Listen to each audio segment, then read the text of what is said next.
শাবান মাস আসলে, রজব মাস আসলে সাহাবারা কি করতেন আসুন আমরা দেখি কিভাবে তারা রমাদানকে ওয়েলকাম জানাতেন।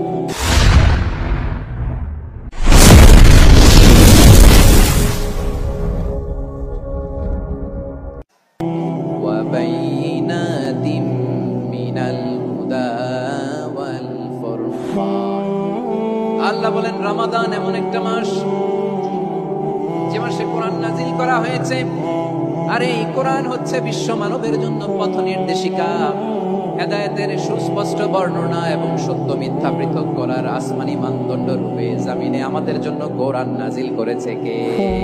বিয়ন্ডলেস, বাউন্ডলেস, বটমলেস এমন কিতাব যেটা পড়ে গবেষণা করে এর তথ্য উপাত্ত ইনফরমেশন লেসন দিয়ে শেষ করা যায় না। আল্লাহ বলেন এই কোরআনকে আমি রমাদানে নাজিল করেছি, যেটা বিশ্ব মানবের জন্য পথ নির্দেশিকা। এতে আছে হেদায়েতের সুস্পষ্ট বর্ণনা আর সত্য মিথ্যা পার্থক্য করার মানদণ্ড, কোনটা সত্য কোনটা মিথ্যা এটা কোরআন দিয়ে ডিফারেন্সিয়েট করা যায়। কোরআন হচ্ছে ফুরকান, to differentiate between right and wrong, কোনটা সত্য কোনটা মিথ্যা, কোনটা ভুল কোনটা নির্ভুল, এটা কোরআন দিয়ে যাচাই করা যায়। এজন্য এই কোরআন দিয়ে আমাদের জীবন সাজাতে হবে। কোরআন দিয়ে জীবন না সাজালে জীবন আলোকিত হয় না। কোরআন দিয়ে পরিবার না সাজালে পরিবার আলোকিত হয় না। কোরআন দিয়ে সমাজ না সাজালে সমাজটা শান্তিময় হয় না। শুধু দুর্নীতি দমন কমিশন দিয়ে দুর্নীতি বন্ধ করা যায় না।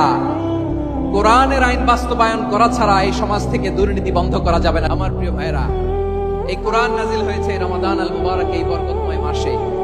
তাই আমাদের উচিত এই মাসে আসন্ন যে রমাদান আল মুবারক, এই রমাদানে কোরআনের সাথে নিজেদের সম্পর্ককে বাড়ানো। আপনি কি জানেন কোরআন নিয়ে কোন ফেরেশতা পৃথিবীতে এসেছিল? জানেন ফেরেশতার নাম কি বলেন তো?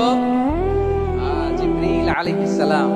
একটু খেয়াল করে শুনেন, কান দুটো খরগোশের কানের মতো খাড়া করে আমার দিকে তাকান।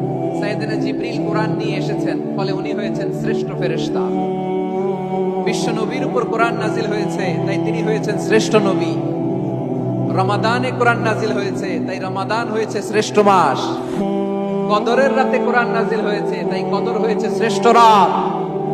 আমরাও যদি কোরআনের সাথে সম্পর্ক বাড়াই, আমাদের মর্যাদাও এরকম, আমাদেরকেও শ্রেষ্ঠ মানুষ বানায় দিবে কে?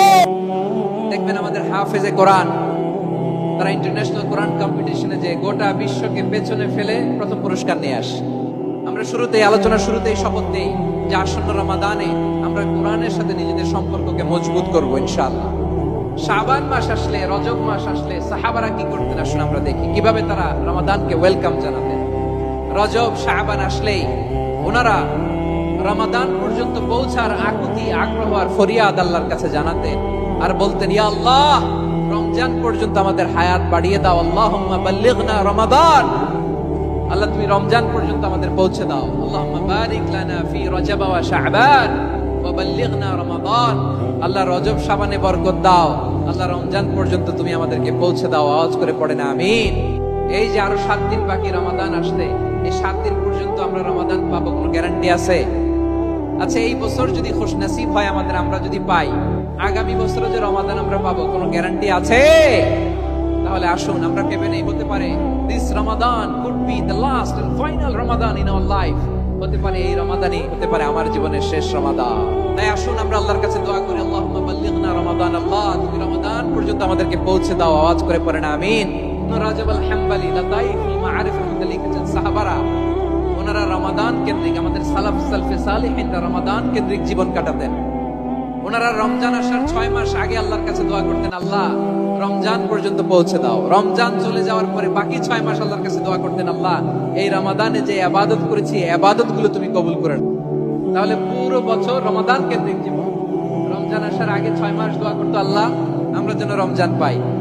রমজান চলে যাওয়ার পরে বাকি 6 মাস বলতো, আল্লাহ রমজানে যে ইবাদত করেছি এগুলো তুমি কবুল করে নাও। সুবহানাল্লাহ।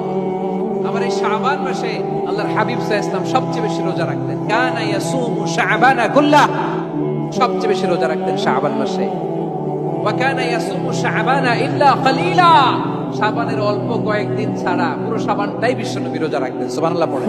এই শাবান শেষে আমাদের মধ্যে আগমন করবে রমাদান, এবং এই রমাদান মুবারক আল্লাহ তাআলা আমাদের জন্য সিয়াম ফরজ করেছেন। কি ফরজ করেছেন? তিনি সূরাতুল বাকারার 183 নম্বর আয়াতে ইরশাদ করছেন, রাব্বুল আলামিন বলেন, ইয়া আইয়ুহাল্লাযীনা আমানু আলাইকুমুস সিয়ামু কামা কুতিবা আলাল্লাযীনা মিন ক্বাবলিকুম লাআল্লাকুম তাত্তাকুন। আল্লাহ বলেন, ও বিশ্বাসীরা শোনো শোনো, তোমাদের জন্য সিয়ামকে ফরজ করা হয়েছে, ঠিক যেমন ভাবে তোমাদের পূর্ববর্তী উম্মতদের উপরও সিয়ামকে ফরজ করা হয়েছিল, লাআল্লাকুম তাত্তাকুন, যাতে করে তোমরা সবাই মুত্তাকি হতে